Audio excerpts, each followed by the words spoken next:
another Boom Beach video. In today's video, guys, we're giving you an official sneak peek of the latest Boom Beach theme song. Bring you another Boom Beach video. Hey, it's not bad. Alright, so that's a work in progress. But what we're talking about today, guys, we are talking about having too many diamond trophies. Check this out right here. So we have 4 diamond Mega Crab trophies already loaded up. And some would say this is a good thing. Some would say, Chicken, congratulations, you've been able to no-life the crab 4 times and not do anything else for that specific weekend. But others would say, what the hell are we going to do in like 2 or 3 years with the Mega Crab happening every single month? Oh man, it's hot. Chicken's fogging up. With the Mega Crab coming every single month, that leaves us with, let's do some very advanced math here, guys. So a Mega Crab every month. There's typically 12 months in a year, give or take a few. And that leaves us with exactly 12 Mega Crab statues every single year. Now, you combine this with the amount of pixels on a Boom Beach base, which is, I used to know the number, it's like pixels, I don't know, it's something else. The amount of tiles on one base is like, what is it, 300-ish, maybe a little bit more, something like that. The point being, we're eventually going to run out of tiles before we run out of Mega Crab statues, so something has to be done. Something has to be done. I'm not sure what that is, but we got to do something with these statues to be able to move them around a little bit better. And I don't know what exactly that would be, but here's the Chicken's idea, guys. So we have the Hot Pots, right? And we also have the now ever flavorful Boom Surprises, and they both work on the same mechanics, right? Where they hide underground, then they pop up, and then they pop up and they disappear and stuff. And you might be thinking, okay, Chicken, I understand where you're getting with this, where you're going with this, but here's what the Chicken's thinking, guys. We have a whole hidden underground statue bunker, okay? But it doesn't just end at being able to store your Mega Crab statues. No. We're just getting started. It doesn't just end right there, guys. That's just where it starts.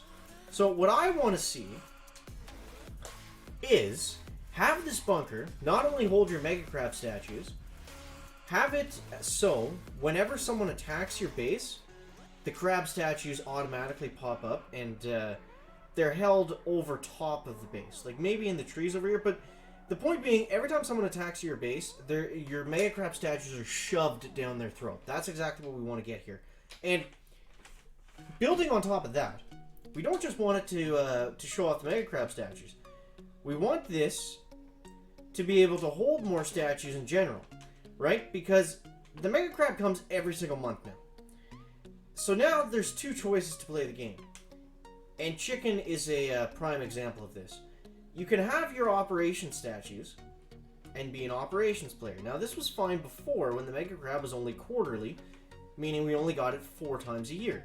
It was never, only the truly insane, aka Chicken, would actually change out their statues for Mega Crab. Most people wouldn't actually do that. And Troop Health is a very big benefit on Mega Crab, and it's not very helpful on operations. It's almost kind of useless. Some task forces won't even let you in if you have a Troop Health statue. So, suffice to say, different statues work better on Mega Crab than do in operations. And the fact that it's now monthly has opened up a whole new way to play the game. So, right now the Chicken does not have operation statues. I'm not an operations player.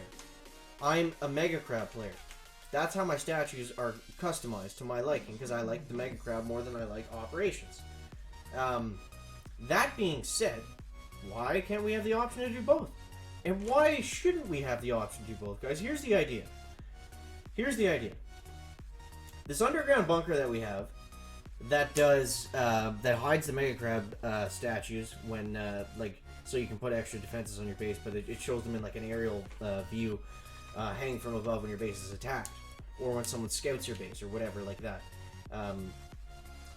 What they can also do is just hold more statues in general. That is the key, guys. That's what we want to see.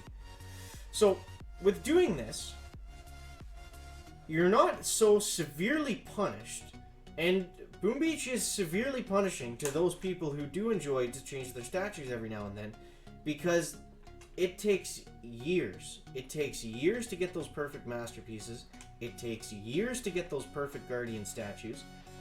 And in my opinion, one of the most interesting, fun parts of Boom Beach is changing your statues around for different aspects of the game.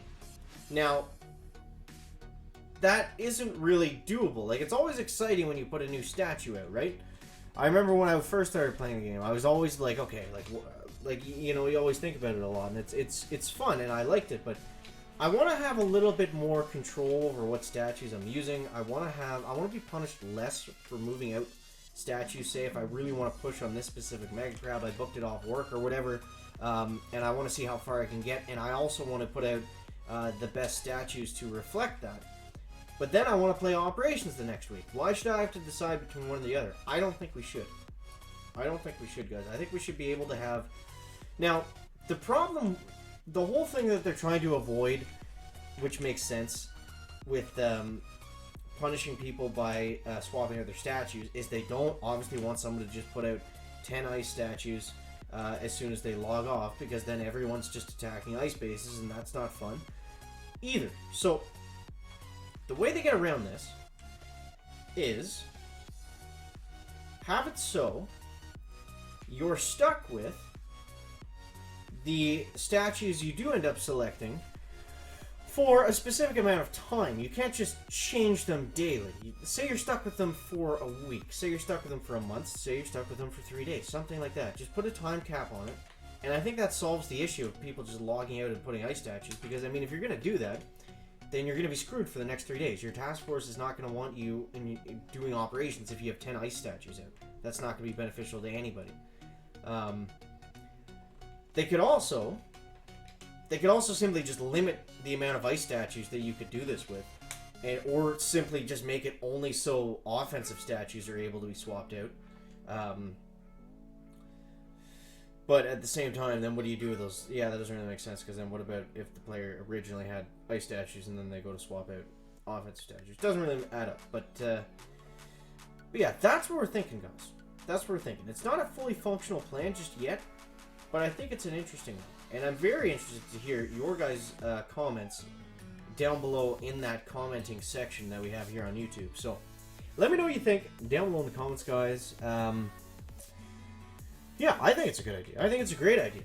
More statue customization equals more strategy, equals being able to make more choices, equals just more fun in general, in my opinion. Wait, that was stage 7? What? I thought that was stage 6. Alright, well, stage 7 goes down. Back. So guys, that's going to wrap up the video today.